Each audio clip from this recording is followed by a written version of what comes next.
नमस्कार दोस्तों, गीत स्वागत करती हूँ अपने एक और नए वीडियो में। तो आज है संतान सप्तमी और ये व्रत मैं रखती हूँ, मेरी मम्मी भाभी सब लोग रखते हैं। तो देखिए पूजा की तैयारी सारी हो चुके हैं, मम्मी ने सारी तैयारियां कर ली हैं।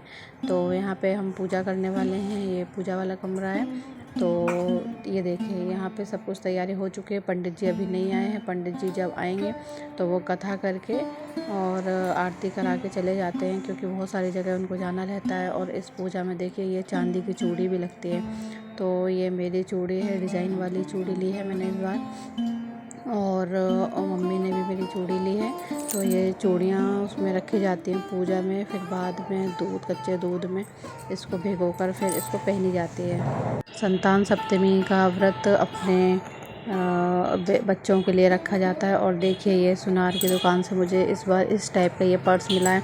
कभी मैंने इनका पर्स नहीं रखा क्योंकि अच्छे नहीं लगते मुझे, लेकिन इस बार मुझे ये अच्छा लगा, इसलिए मैं ये वॉलेट टाइप का छोटा सा तो ये मैं रख लूँगी। तो देखिए अब ये मेरे भाभी हैं, छोटी भाभी हैं, तो ये कलर घोल रहे हैं, क्योंकि कोई भी शुभ काम होता है या पूजा पाठ होती है तो हम लोग पैरों में कलर भी लगाते हैं। तो ये देखिए एक छोटी सी पुड़िया लेकर आए हैं और इसको घोल के पहले ये मुझे लगाएंगे, क्योंकि वो भाभी हैं तो मैं उनकी ननद हूँ। तो पहले वो मुझे लगाएंगे और फिर उसके बाद में वो खुद लगाएंगे। तो उसके पहले पैरों में हल्दी लगा दी थी बहुत अच्छे से, क्योंकि हल्दी लगाने के बाद कलर बहुत अच्छा चढ़ता है। तो ये देखिए इस तरीके से हमारे यहाँ ये कलर लगाया जाता है। आलता भी लगाते हैं, ये कलर भी लगाते हैं, इसको महावर बोलते हैं। तो अभी ये अवेलेबल था तो ये लगा लिया। आलता रहता है तो आलता लगा लेते हैं, मेहंदी रहती है मेहंदी लगा लेते हैं, लेकिन कुछ भी लगाना चाहिए, अच्छा माना जाता है ये।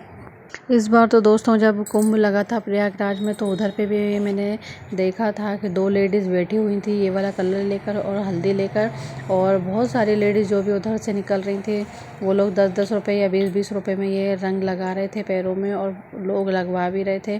तो इस टाइप से देखिए ये अच्छा काम भी हुआ कि सबके पैरों में, मतलब अच्छी जगह गए हैं कुंभ में, तो ये कलर भी था और साथ में उन लोगों की भी थोड़ी सी इनकम हो गई। तो देखिए दोस्तों इस तरीके से ये लगाते हैं, उसमें डिज़ाइन भी बनाते हैं, लेकिन मैं बहुत ही सिंपल तरीके से ये लगाती हूँ। मेरे पैर में लगाने के बाद फिर भाभी अपने पैर में लगाएंगे।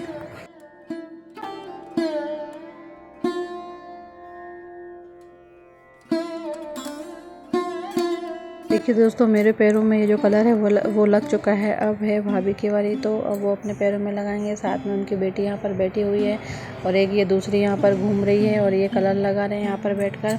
और साथ में यहाँ पे चीकू भी बैठा है, वो देखिए सामने बैठा है, खाना खा रहा है चीकू। तो अब वो कलर लगा के फिर हम लोग पूजा करेंगे। ये देखिए मम्मी और भाभी ने पूजा स्टार्ट कर दी है। पंडित जी अभी तक नहीं आए हैं, उनको कई बार फ़ोन लगा दिया है। पंडित जी बहुत बिजी रहते हैं, बहुत सारी जगह उनको जाना रहता है, इसलिए सब लोग ऐसा करते हैं कि पूजा सारी कर लेते हैं, जो कथा रहता है वो करा देते हैं वो। तो इन लोगों ने पूजा स्टार्ट कर दी है। मैं भी अभी पूजा के लिए आने वाली हूँ, क्योंकि जैसे कि आपको पता है मेरा अभी छोटा बेबी है, डिलीवरी हुई थी मेरी, तो उसको थोड़ा मुझे देखना था, वो रो रहा था। तो फिर इसके बाद मैं भी पूजा करने के लिए आई। फिर हम लोग जो भी विधि विधान से पूजा होती है, इसमें हम लोग 14 मीठी पूड़ी बनाते हैं, जिसमें से 7 पूड़ी पूजा में रखनी होती है, जो कि पंडित जी को दान करते हैं, और 7 पूड़ी हमें खुद को खानी रहती है। तो इस दिन नमक नहीं खाते हैं, केवल मीठा खाते हैं। और जैसे कि मीठी पूड़ी है तो उसको दूध के साथ भी खा सकते हैं, और या फिर दही के साथ भी खा सकते हैं। तो ये गुड़ की भी बना सकते हैं, शक्कर की भी बना सकते हैं, जिसको जिस चीज़ की, लेकिन मीठी होनी चाहिए। फिर मैंने भी आके यहाँ पे जो भी पूजा विधि थी, पूजा विधि से सारी पूजा की। पूजा करने के बाद जब हम लोगों ने हवन भी कर लिया, तो उसके बाद पंडित जी आते हैं और फिर वो हमारी जो बाकी की जो पूजा रहती है वो कराते हैं। दोस्तों मैंने इसमें स्टार्टिंग में आपको चांदी की चूड़ी दिखाई थी, तो ये जो चांदी की चूड़ी होती है वो इसमें लेना अनिवार्य होता है, लेकिन ऐसा नहीं है। अगर किसी के पास नहीं है कोई व्यवस्था चूड़ी लेने की, या वो नहीं ले सकता, तो ऐसी कोई बात भी नहीं है। एक छोटा सा चांदी का छल्ला आता वो भी पहन सकते हैं, लेकिन अपनी संतान के नाम का कुछ ना कुछ पहनना पड़ता है। और अगर अपन छल्ला भी नहीं ले सकते हैं तो फिर एक धागा लेकर उस धागे में 7 ऐसी गठान बांध कर, 7 गठान होनी चाहिए, क्योंकि संतान सप्तमी है, तो क्योंकि चूड़ी में भी 7 लाइनें होती हैं।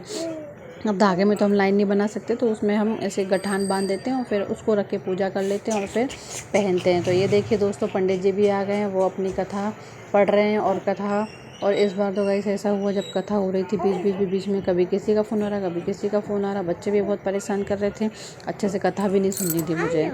फिर पंडित जी ने कथा करने के बाद हम लोगों ने उनको जो दान दक्षिणा होती है वो किया, और फिर उसके बाद हम लोगों ने थोड़ी मस्ती की। मैंने और मेरी भाभी ने मिलके हम लोगों ने थोड़े बहुत वीडियोस बनाए, तो मैं आपको थोड़ा बहुत दिखाऊंगी किस तरीके से हमने डांस किया। ज़्यादा कुछ तो नहीं आता, लेकिन फिर भी बताया। तो दोस्तों, ये जो संतान सप्तमी का व्रत होता है बहुत ही ज़रूरी होता है अपने संतान की सुरक्षा के लिए, रक्षा के लिए, वो स्वस्थ रहें उसके लिए होता है। लड़के हों या लड़की, सभी के लिए ये व्रत रखा जाता है, सभी बच्चों के लिए व्रत रखा जाता है। तो आप भी अगर रखना चाहें तो बिल्कुल रख सकते हैं। तो मैं तो हर बार रखती हूँ। और आपको मेरा वीडियो कैसा लगा है, पसंद आया हो तो वीडियो को लाइक कीजिए, चैनल को भी सब्सक्राइब कीजिए। तो पूजा समाप्ति के बाद जब आरती वगैरह हो जाती है, उसकी समाप्ति के बाद हम लोगों ने जो मस्ती की वो भी आपको मैं बताती हूँ। मेरे साथ आओ, मेरी सहेलियों मेरे साथ आओ, खनकाओ चूड़ियाँ कंगना बजाओ। मेरी सहेलियों मेरे साथ आओ, खनकाओ चूड़ियाँ कंगना बजाओ। मैं बहारों की कली सज सवर के मैं तो चली, कहीं तो मिल जाएगा मेरा